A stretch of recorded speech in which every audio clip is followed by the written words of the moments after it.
Admiral Chen stared at the blinking light on his command console. It pulsed with an unusual pattern, one he had never seen before. The signal came from far beyond Neptune's orbit, at the very edge of the solar system. "Captain Martinez, report to the bridge immediately," Chen ordered through the ship's communication system. Alex Martinez arrived moments later, his dark hair slightly disheveled from sleep. Despite being woken at 300 hours, his eyes were alert and focused. "Admiral, you called for me." Chen nodded, pointing to the display. "We've detected an anomaly at the outer boundary. Multiple objects, moving slowly. They don't match any known signatures in our database." Martinez leaned closer, studying the readouts. "Asteroid cluster." "No," Chen replied. "They're maintaining formation. And there's this."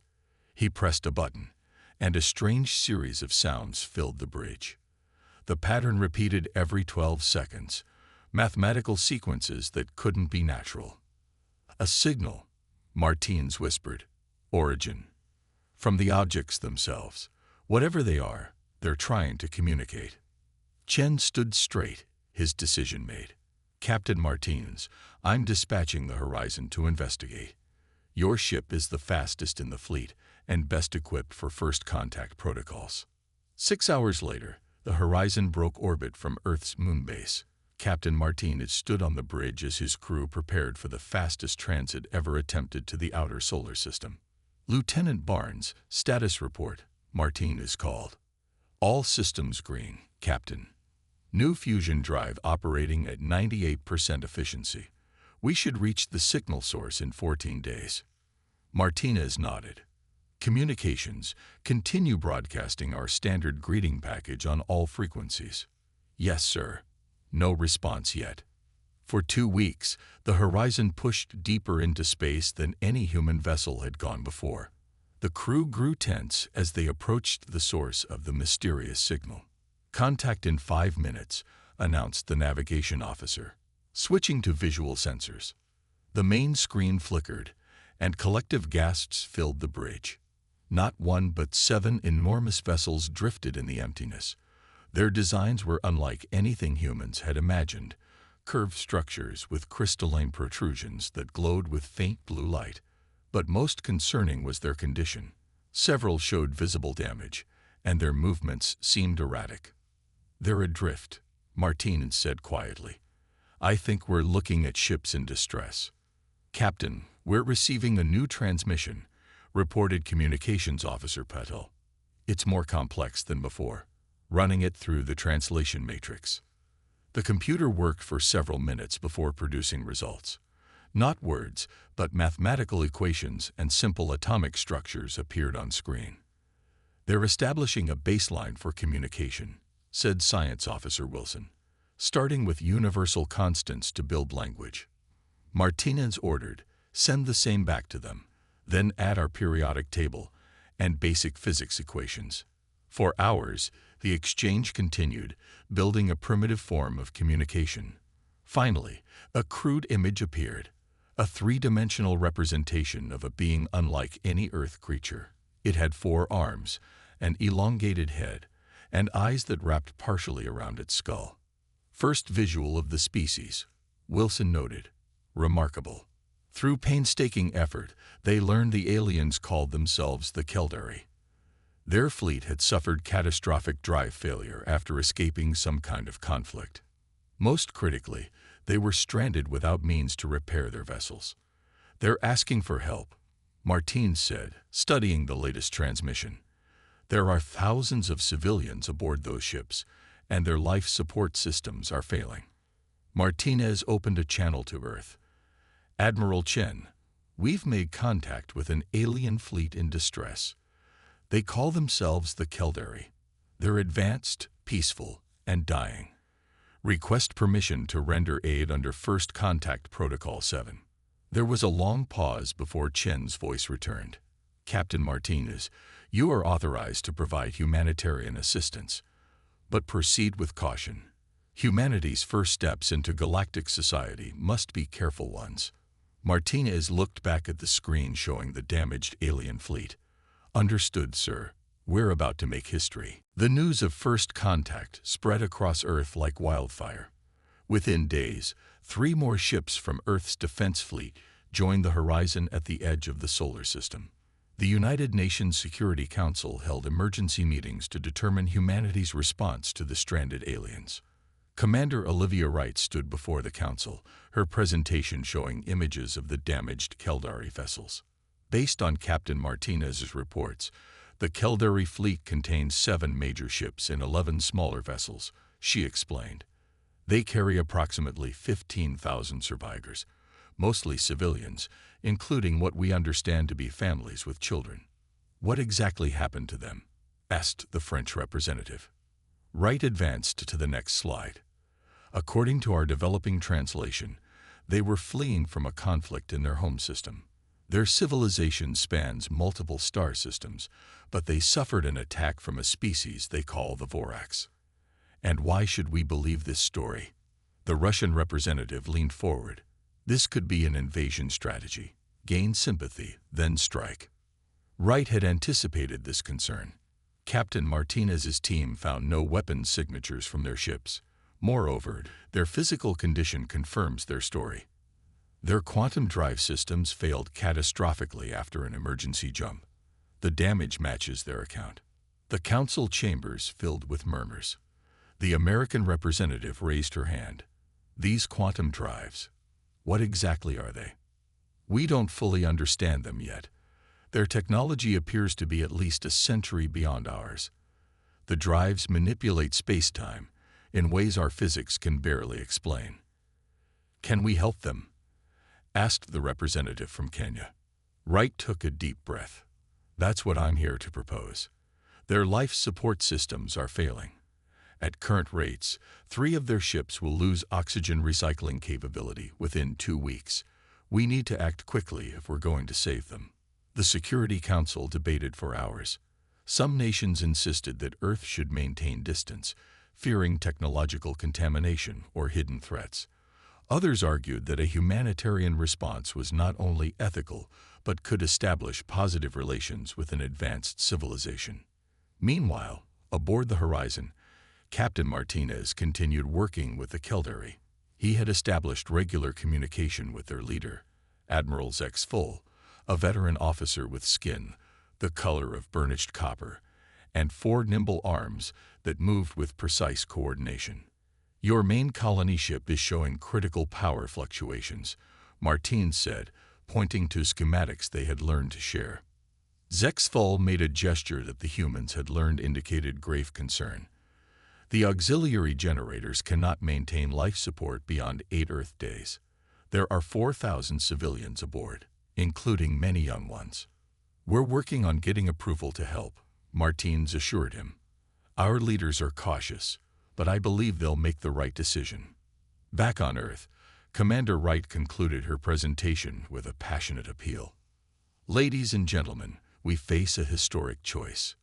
Before us is a spacefaring civilization in desperate need. They possess technology and knowledge far beyond our own, yes. But right now, what they need most is something very human. Compassion and ingenuity. She displayed a final image, a Caldari child, its large eyes looking into the camera with unmistakable fear. 15,000 lives hang in the balance.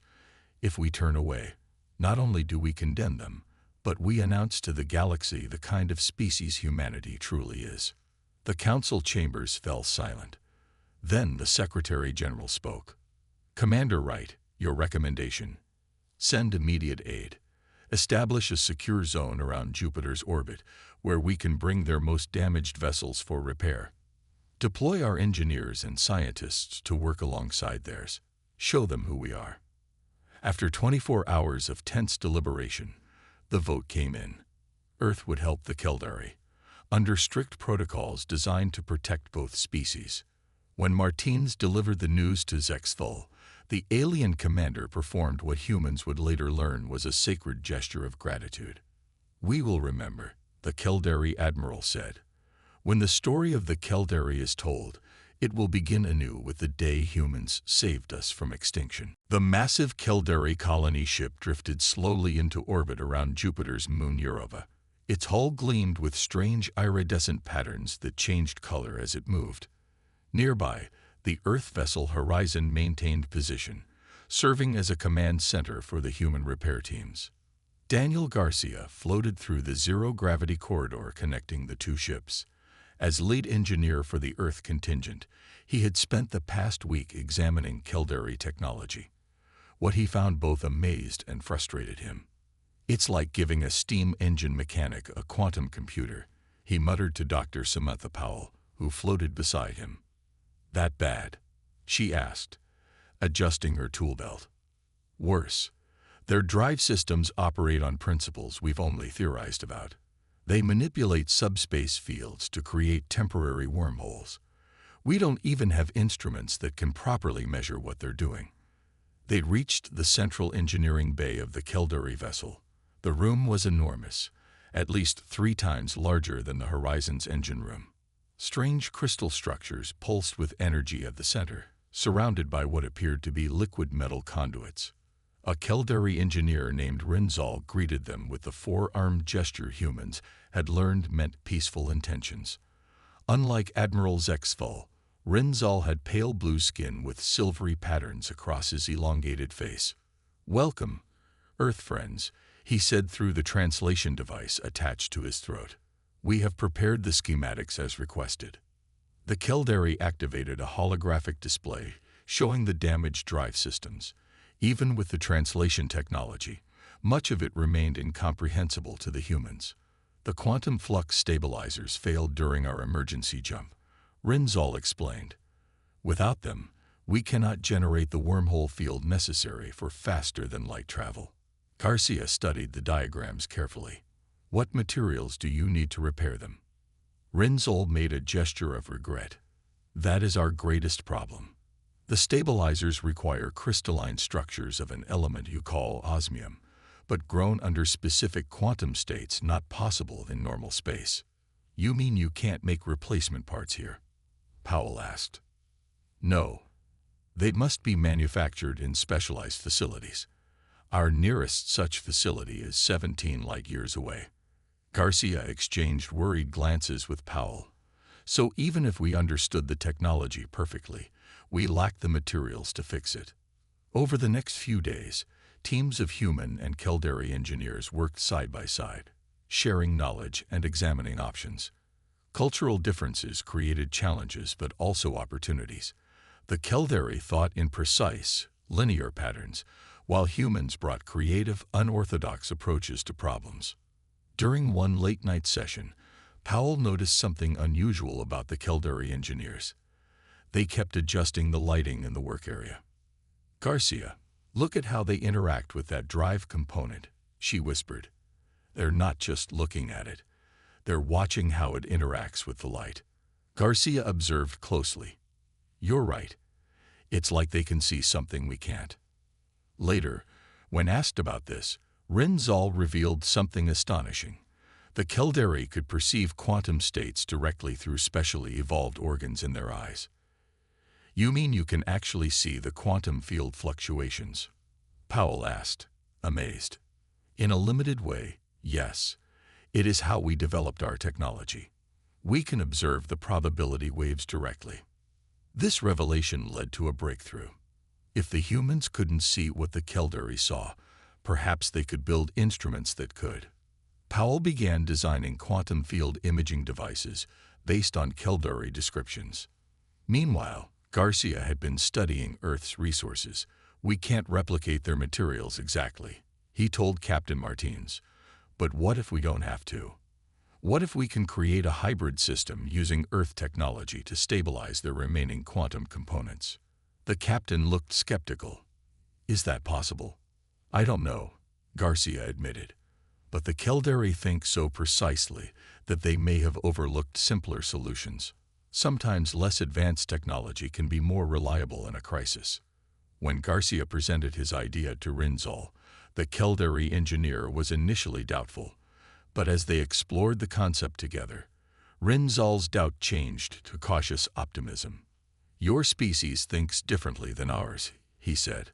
"Perhaps together we can find a way where neither could alone." The warning alarms blared across the communication channel. Captain Martinez rushed to the command center where Lieutenant Patul was monitoring the Keldari fleet. "Report," Martinez ordered. "3 Keldari vessels just experienced simultaneous power failures, sir," Patul said, pointing to the holographic display. "Life support systems are dropping below critical levels on all 3 ships." Martinez immediately opened a channel to Admiral Zexful. "Admiral, we're reading multiple failures across your fleet. What's happening?" The Keldari commander's voice came through, strained even through the translation system. "The quantum decay is accelerating. The damaged drives are creating a cascading failure effect we did not anticipate. We have over 4,000 civilians on those ships." "How long do they have?" Martinez asked. "Hours, not days. We must evacuate immediately." Martinez knew this would create a crisis point. The UN Security Council had approved technical assistance, but hadn't authorized bringing thousands of aliens to Earth facilities. Still, lives were at stake. "Begin evacuation procedures," he ordered. "We'll bring them to the Europa station." Within hours, Earth shuttles alongside Keldari escape pods streamed toward the hastily prepared habitation modules on Europa. The Moon's subsurface ocean had made it an ideal location for Earth's first major off-world base, with a population of nearly 1,000 scientists and support staff. Now they were preparing to receive 4 times that many alien refugees. On Earth, the emergency session of the Security Council grew heated. "This was not part of the agreement," the Russian representative insisted. "We approved technical assistance, not turning our Jupiter base into an alien refugee camp." The American representative countered. "What would you have us do? Let them die while we debate." As the debate raged, a new complication arose. Admiral Chen received a classified intelligence report that he immediately brought to the Council. "We've intercepted communications between the Keldari ships," he explained gravely. "There's something they haven't fully disclosed to us." The room fell silent as Chen continued. "The species they're fleeing from, the Vorac's dominion. They're not just engaging in a local conflict. They're an expansionist empire that has conquered multiple star systems, and according to these communications, the Keldari fear the Vorac's may be tracking them." Panic spread through the Council. "You mean they've led conquerors to our doorstep?" the Chinese representative demanded. Meanwhile, back at Europa, the evacuation was creating tension of its own. Some human workers were uncomfortable with the sudden influx of aliens. Local administrator Susan Walker tried to maintain order as the first group of Keldari civilians entered the main habitat dome.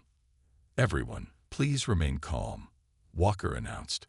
"Our guests need medical attention and basic supplies. They're refugees, just like any human refugees would be." Not everyone was receptive to this message. In the mechanics bay, a group of technicians watched the proceedings with suspicion. "They've got technology centuries beyond ours," said one man named Kyle. "And we're just giving them access to our base. What are they offering in return?" His companion nodded. "Earth is struggling with overpopulation and resource shortages.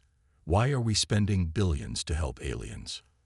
What they didn't know was that similar conversations were happening among the Keldari.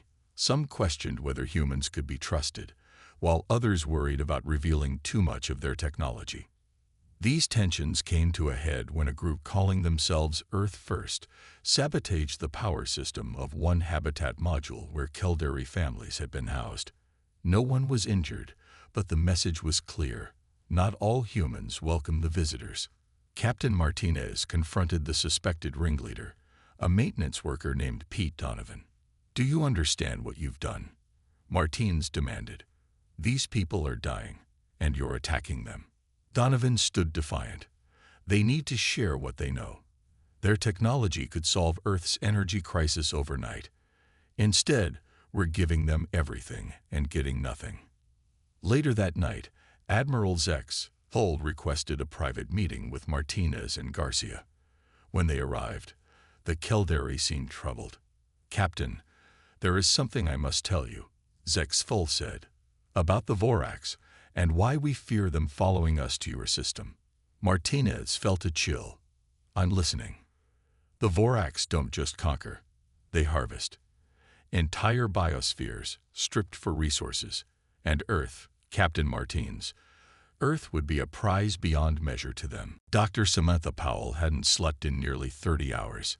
Her lab on Europa Station was cluttered with diagrams, component prototypes, and half-empty coffee cups. She rubbed her tired eyes as the door slid open. Van Leer, the Kildare chief scientist, entered the room. Unlike most of his species, his skin had a greenish tint that humans learned indicated advanced age. All 4 of his arms carried data tablets. "You should rest, Dr. Powell," he said through his translator. "Even Kildare requires sleep cycles." Powell smiled weakly. "Not until we solve this. 3 more ships showed power fluctuations this morning. We're running out of time." Van Leer set down his tablets and moved to the central holographic display. It showed the damaged quantum drive components from multiple angles. "We have been approaching this problem as Kildare would," he said thoughtfully. "Perhaps that is our mistake." Powell looked up. "What do you mean?" "My people are precise, methodical. We follow established paths. But humans," he made the gesture they'd learned meant admiration. "Humans make unexpected connections." Powell joined him at the display, studying the quantum field patterns. "The stabilizers are still degrading because we can't replace the exotic materials they require." Van Leer touched the display, highlighting a section. "What if we don't replace them? What if we bypass them entirely?"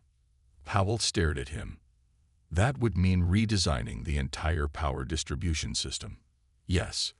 A Kildare solution would be impossible without our specialized facilities, but perhaps a human solution exists."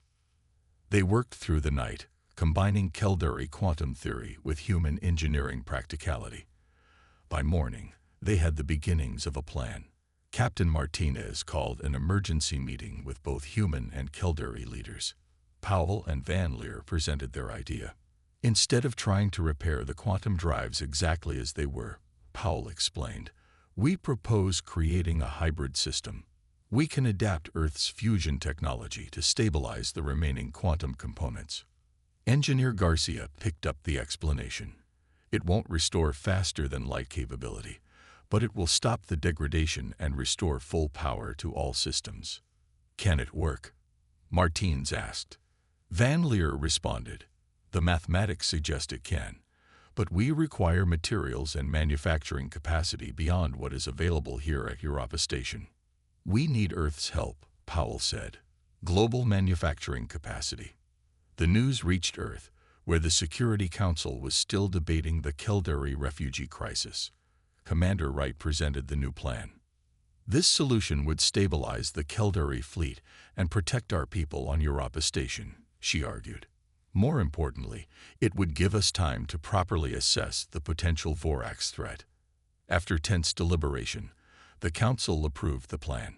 Factories around the world began producing the specialized components required. Meanwhile, on Europa, security had been tightened after the sabotage attempt.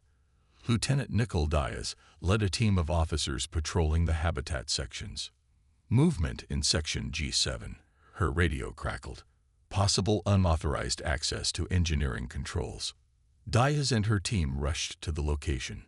They found 2 members of the Earth First group attempting to access the main power grid. "Step away from the console," Diaz ordered, drawing her weapon. The saboteurs hesitated, then one of them reached for something in his pocket. Diaz fired a stun round, dropping him instantly.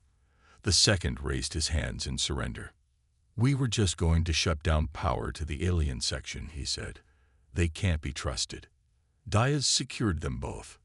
"No, it's people like you who can't be trusted. Those families have children over there."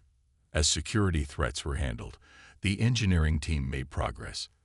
NASA engineer Ryan Cortez developed an innovative adapter that could connect human technology to Kildare systems. "It's like trying to plug a toaster into a quantum computer," he explained to Powell. But this interface should translate our power systems into something their ships can use. After 3 weeks of round-the-clock work, the first components arrived from Earth. Teams of human and Caldari engineers worked side by side, installing the hybrid systems on the most critically damaged vessel. Powell stood with Van Leer in the control room as they prepared to activate the system. "If this works," she said, "we save thousands of lives." Van Leer made a gesture of hope, "and create something neither of our species could have built alone." The activation sequence began. Lights flickered, then stabilized. Power readings climbed steadily until they reached optimal levels. 2 months after the first hybrid power system came online, the atmosphere at Europa Station had transformed. What began as a crisis response had evolved into something remarkable: genuine cultural exchange between humans and Caldari. In the central dome, human children from the station's school sat in a semicircle around Caldari artisan Velthon. Her 4 arms moved in perfect harmony as she manipulated a strange crystalline substance that changed colors with her touch. "The crystal responds to emotions," she explained as the material shifted from deep blue to vibrant purple. "For centuries, our artists have used it to capture feelings that words cannot express." 8-year-old Amy Wilson raised her hand. "Can I try?" Velthon gently placed a small crystal in the girl's palm. At first, nothing happened. Then, as Amy concentrated, the crystal began to glow with a warm orange light. "Happiness," Velthon said, her translator conveying delight. "You have a natural talent, young one." Nearby, in what had once been a storage bay but was now a cultural center, Caldari musicians played alongside human counterparts. The alien instruments created harmonics impossible for human ears to fully appreciate, yet the combination with Earth music produced something hauntingly beautiful. Captain Martinez walked through these scenes with Admiral Zexthul. Both leaders had aged visibly during the crisis, but today their faces showed cautious hope. "When your fleet first appeared in our system, I never imagined this outcome," Martins admitted. Zexthul made a gesture of agreement. "My people expected to die among the stars. Instead, we found something precious, not just rescue, but understanding." They entered the engineering bay where Powell and Van Leer supervised the retrofit of the 6th Caldari vessel. Only one ship remained to be stabilized. "Progress report?" Martins asked. Powell looked up from her console. "On schedule, Captain. This ship should be fully operational within 5 days." "And the modifications we discussed?" Zexthul inquired. Van Leer indicated a section of the ship's schematics. "The human ingenuity continues to surprise. Engineer Garcia suggested a way to increase efficiency by 20%. The cooperation extended beyond technology. In the medical section, Caldari physicians worked with human doctors to treat patients from both species. The Caldari possessed medical knowledge far beyond Earth's, particularly in cellular regeneration." Dr. Alan Foster watched in amazement as a Caldari healer used a device no larger than a pen to treat a maintenance worker's severe burn. The damaged skin began to regenerate before his eyes. "How is this possible?" Foster asked. The Caldari physician, Nisval, explained, "We stimulate the body's own repair mechanisms at the quantum level. Your species has the same capability, but your medical science has not yet learned to access it." In the station's command center, Earth's leaders held a video conference with the Caldari Council in exile. Years of war had reduced their once vast civilization to these few ships, yet they maintained their dignity and cultural heritage. "We wish to formalize our gratitude," said Elder Kivrin, the highest-ranking Caldari civilian. "Though we cannot offer our most advanced technologies without risking your world to Vorak's attention, we propose sharing knowledge in medicine, environmental science, and sustainable energy, areas that would benefit Earth without increasing your visibility to threats." The United Nations Secretary-General nodded. "Your offer is generous and welcome. Earth has much to learn, and it seems we have things to teach as well." Not all interactions were so formal. In the recreation areas, humans and Kildare found ways to play together despite physical differences. The Kildare were naturally stronger but less agile than humans, making sports competitions surprisingly even. Children adapted fastest of all. Human kids taught Kildare youngsters to play soccer, while Kildare children introduced a three-dimensional game similar to chess that quickly became popular among humans. Late one evening, Martinez found Powell staring out a viewport at Jupiter's swirling clouds. "Penny for your thoughts, Doctor?" he asked. Powell smiled. "I was just thinking about history books. 100 years from now, they'll write about this moment, when humanity realized we weren't alone, and more importantly, that we could connect with something truly alien. And what will those books say about us?" Powell turned from the viewport. "That when faced with something unknown, we chose compassion over fear. That makes me proud to be human." Martinez nodded. "Let's make sure the next chapter is just as good." The day of departure arrived 6 months after the Kildare fleet had first appeared in Earth's solar system. All 7 major vessels now hovered near Jupiter, their hulls gleaming with the combined work of 2 civilizations. The hybrid power systems functioned perfectly, a testament to what cooperation could achieve. On Europa Station's observation deck, hundreds of humans gathered to witness the farewell ceremony. Captain Martinez stood beside Admiral Zexful, both in formal uniforms. Behind them, a mixed group of human and Kildare officials waited for the proceedings to begin. "Where will you go?" Martinez asked quietly.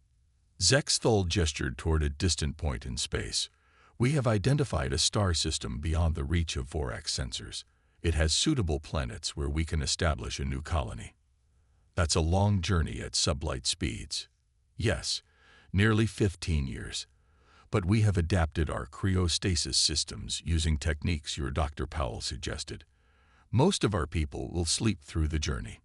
The official ceremony began with speeches from both sides. The UN Secretary-General spoke of new beginnings and promised ongoing communication. Elder Kivarin presented Earth with a crystalline data archive containing Kildare literature, art, and non-military scientific knowledge. As the formalities concluded, Admiral Zexful stepped forward with an unexpected announcement. "People of Earth, you saved us when we had no hope. Now, as we prepare to leave, I extend an invitation. Any humans who wish to join our journey to the new colony will be welcomed as equals." Murmurs spread through the crowd. This possibility had not been discussed publicly before. "We offer this not just in gratitude," Zexful continued, "but because we have seen what our peoples can achieve together. The new world we create could benefit from human perspectives and abilities." Later that day, as the Kildare prepared their ships for departure, Martinez was surprised to learn that over 100 humans had volunteered to join the alien fleet. "You're sure about this?" he asked Dr. Powell, who stood among the volunteers. Powell nodded. "I've never been more certain of anything. The scientific opportunities alone would be worth it, but it's more than that. This is humanity's first step into the wider galaxy." Engineer Garcia was also among those leaving. "Someone needs to maintain those hybrid systems," he said with a grin. "Besides, I've always wanted to see another world." The Earth's governments had hurriedly drafted agreements with the Kildare, establishing the human volunteers as official representatives of Earth. They would maintain regular communication and serve as cultural ambassadors. As the departure time approached, Admiral Zexful met with Earth's military leadership one final time. The discussion turned serious as the Kildare revealed more about the Vorax threat. "We cannot predict their movements," Zexful explained, "but we believe it wise to prepare defenses. While we cannot share weapons technology directly, we offer this." He presented a secure data crystal. "This contains information about Vorax ship signatures and communication frequencies. It will help you detect them if they ever enter your system." "And will they come?" Admiral Chen asked directly. Zexful's 4 arms made a complex gesture of uncertainty. "We do not know, but our presence here may have left traces they could eventually follow." In response, Earth and the Caldari signed a mutual defense pact. If either civilization encountered the Vorax, they would alert the other. The agreement formalized what had begun as a rescue mission into a lasting alliance. The departure itself was magnificent. One by one, the Caldari ships activated their conventional drive systems, creating beautiful blue-green energy fields as they moved away from Jupiter. Thousands watched from Earth via telescope feeds as the alien fleet formed into a perfect arrowhead formation. Final messages were exchanged. Families said goodbye to the volunteers.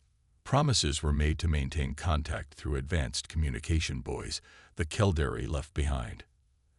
As the last ship prepared to leave, Captain Martinez received a private message from Zexville. "Your species showed us the best of what intelligent life can be," the Admiral wrote. "Remember this day not as an ending, but as the beginning of humanity's place among the stars." 3 weeks later, long after the Caldari fleet had vanished from even the most powerful telescopes, Martinez received an urgent communication. A Caldari scout ship, left behind to monitor the solar system's outer boundaries, had detected something alarming. Martinez stared at the message for a long moment, then opened a channel to Earth Command. "Admiral Chen, we have a situation. Humanity's next chapter is about to begin."